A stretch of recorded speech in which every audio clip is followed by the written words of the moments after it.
Hello everyone, welcome to KPSC's UPSC Universe. I'm Sowjanya, Faculty of Current Affairs. In this video, we're going to discuss one important article from the Hindu. So the article that we're going to discuss today is words like fake, false and misleading in IT rules are problematic. So this particular article, it is basically about our information and technology IT rules. So we're going to discuss about these rules in this particular article. So why is it in news? So the Bombay High Court, it has said that words like fake, false and misleading that are part of the new information technology rules were problematic. So we have a set of IT rules or information technology rules. So in these rules, which are rolled out by our Ministry of Information and Electronics and Information Technology, according to those rules, we can see that there were some words that were used like fake, false and misleading. So regarding these words, our Bombay High Court, it has said that these are a bit problematic. These are a bit vague. So what is this problem with these words? We'll discuss in this video. So before moving into the details of the article, we are going to look at the syllabus relevance of this particular article for the UPSC exam. So in terms of prelims, it comes under science and technology, and in terms of mains, it comes under our General Studies 3, awareness in the fields of IT. And coming to the important concepts in this particular article, it would be IT intermediary guidelines and digital media ethics code amendment rules of 2023. So this is what we are going to discuss as IT rules of 2023. So coming into the prelims practice question on this particular topic that we have today, consider the following statements about the IT, that is Intermediary Guidelines and Digital Media Ethics Code Amendment Rules of 2023. So the statements that we have here are, these rules derive the authority from Information Technology, that is IT Act of 2020, which gave legal recognition to electronic commerce or e-commerce in India. Second statement is, to protect the safety and trust of the digital Nagriks, the Ministry of Electronics and Information Technology, Government of India, it has recently notified amendments to the IT rules of 2021.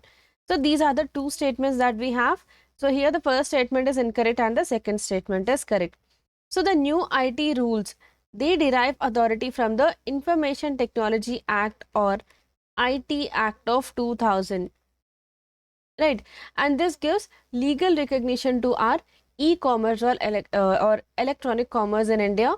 So one of the aims of the amendments to these rules, so various amendments were made. So we'll discuss in detail about the provisions of those IT rules and what amendments were made in this particular video moving forward. So for now, remember, one of the aims is to enable the Indian online gaming ecosystem to expand and grow, and also to become an important catalyst to India's $1 trillion digital economy goal by 2025-26.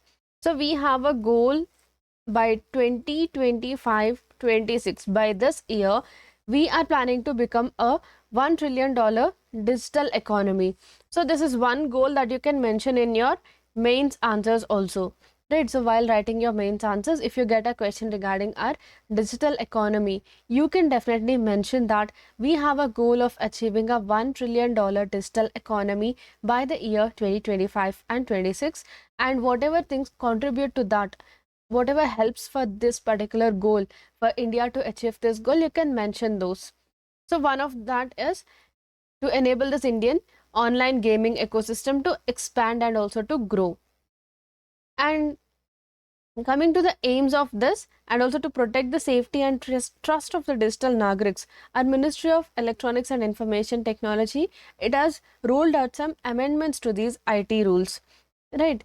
So these are relating to online gaming and also relating to the spread of false and misleading information regarding government business. So regarding all these rules were rolled out.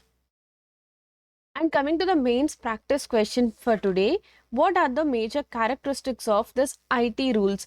So since these rules are the major point of this particular article which is in news today, we have a question on the major characteristics of this IT intermediary guidelines and digital media ethics code amendment rules of 2023, and discuss the concerns or challenges associated with this, right? So first of all, you have to identify what are the various features of this IT rules.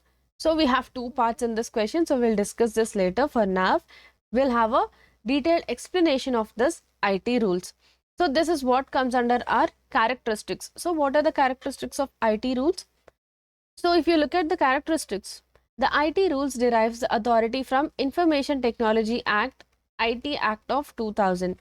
So first of all, you can introduce your answer with the basic introduction of IT rules of 2023. So here you can see, you can definitely introduce your answer in this way. It derives its authority from IT Act of 2000. And then as far as the obligatory for intermediaries are concerned, no platform can allow harmful, unapproved online games and their advertisements. So we also have lot of online games, and in the recent times it has increased a lot, right? So the number of online games that we have increased, and also regarding these online games, we have different kinds of online games. Some are approved and some are unapproved. So wherein money is involved, wherein real money is involved in this online games, we have seen that a lot of scams have also happened, right? So whenever we have such harmful, unapproved online games and also their advertisements, no platform should allow these kinds of online games according to these rules. And these are the obligations or mandatory things for the intermediaries. And they should not share false information about the Indian government as confirmed by a fact-checking unit. So first of all, you have to mention from where does it get its authority, that is IT Act of 2000, and then what are the various obligations according to these IT rules. So one is regarding our online games. So if we have some harmful and unapproved online games and the related advertisements, it should not be entertained by this intermediaries, right? So this is one thing that we have discussed. And then regarding our false information about the Indian government, right? So this also should not be encouraged, that is false information about Indian government. And as online intermediary, what does it include? So here we have a particular term called intermediary,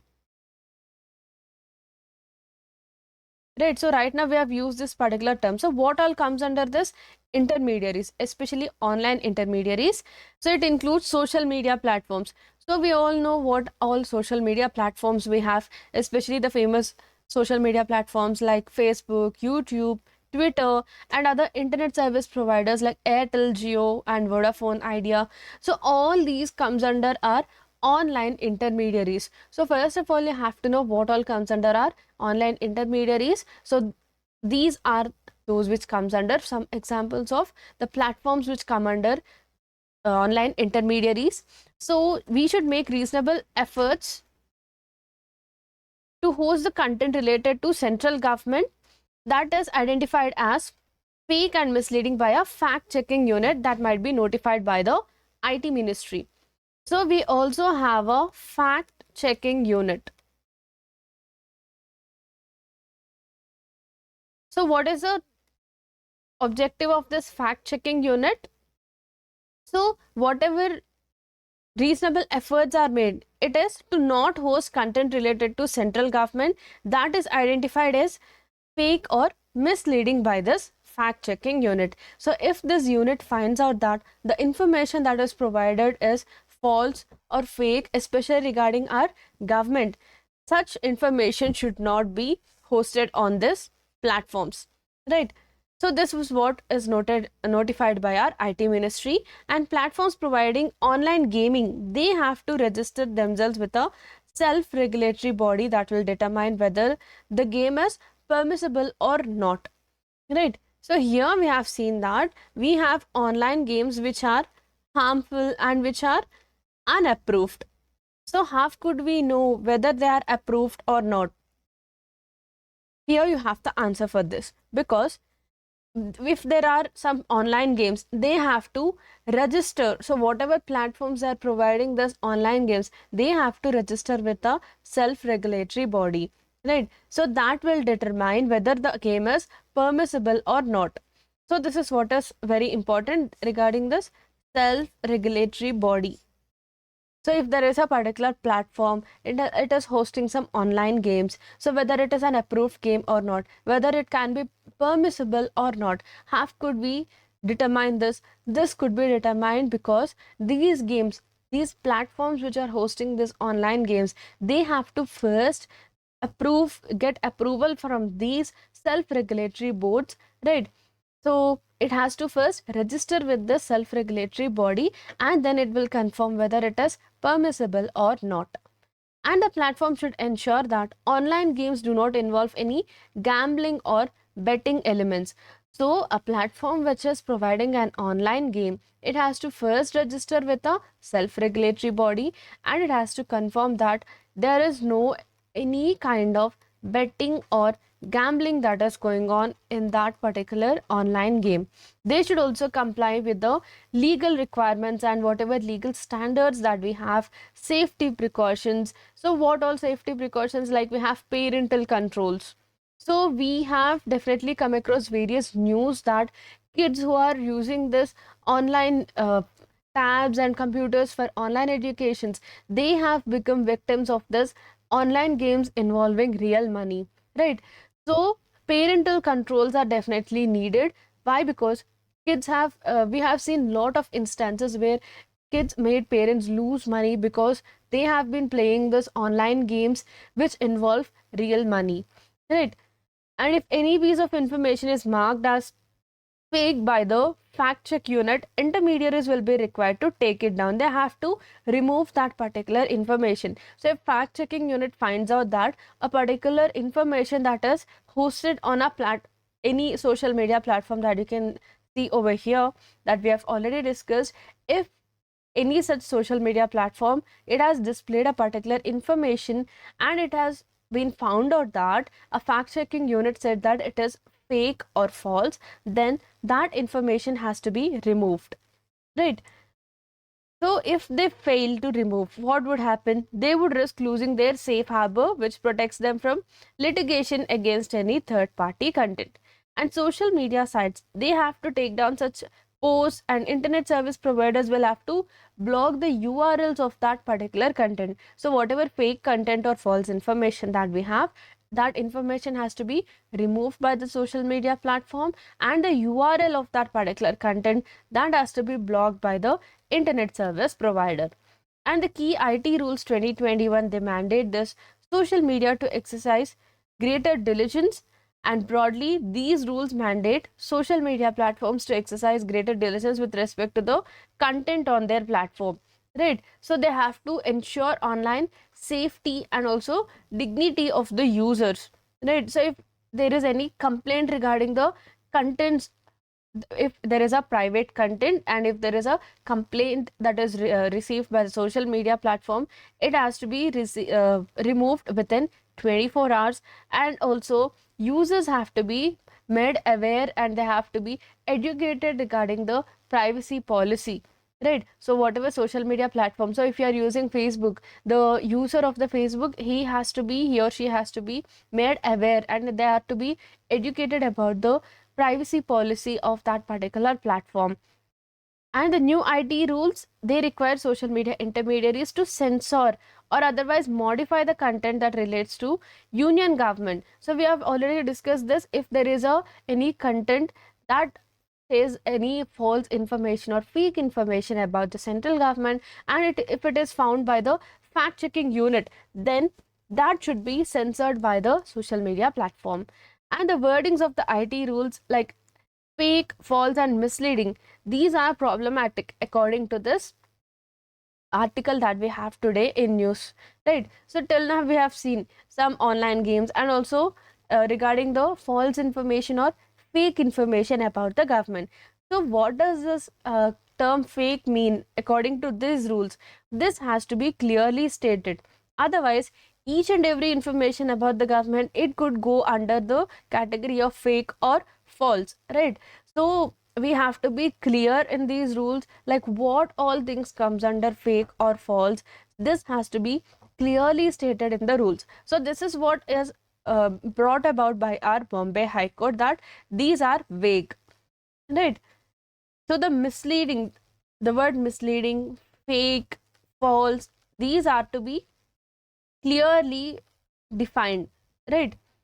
So, what are the aims of the recent amendments? To enforce greater due diligence by online gaming and social media intermediaries, to protect the safety and trust of the digital nagriks, and to enable the Indian online gaming ecosystem to expand. So as we have seen, we are trying to reach this target of $1 trillion digital economy goal by 2025 and 26. And coming to the concerns, we have already discussed some concerns, and we also have some more concerns, like we have less digital literacy in our country. So the digital literacy that we have in our country is a bit low. So we have to bring about more awareness to the people regarding the usage of the social media platforms, and also regarding this online gaming, and also regarding the information that is spread about, especially regarding the fact checking unit, whatever it confirms as against the if it is false or fake regarding the government, then it has to be definitely removed by the social media platforms. And on the online gaming platforms, they have to be registered with a self regulatory body, so that it will confirm whether that particular platform is permissible or not. So the digital literacy of the people, it has to be definitely increased and improved. And these are the various concerns that are associated with this IT rules of 2023. So though there are positive aspects of these rules, there are also some challenges. So these are to be addressed by the ministry or the government. So especially regarding these terms like fake, false and misleading, we have to be more clear, like what all comes under these categories, or else other those things which does not fall under fake or false may also be considered to be fake, right? So these are the various cautions that has to be taken by the government, and these are to be clearly mentioned by the government, and these are the various concerns. So that is all about this particular article on our IT rules of 2023, and also some expected prelims questions and expected mains questions. So this is how you can frame your answer for mains, and also that you can also expect some questions on prelims in this particular article on this particular topic of IT rules of 2023. Hope you have liked this video. Thank you.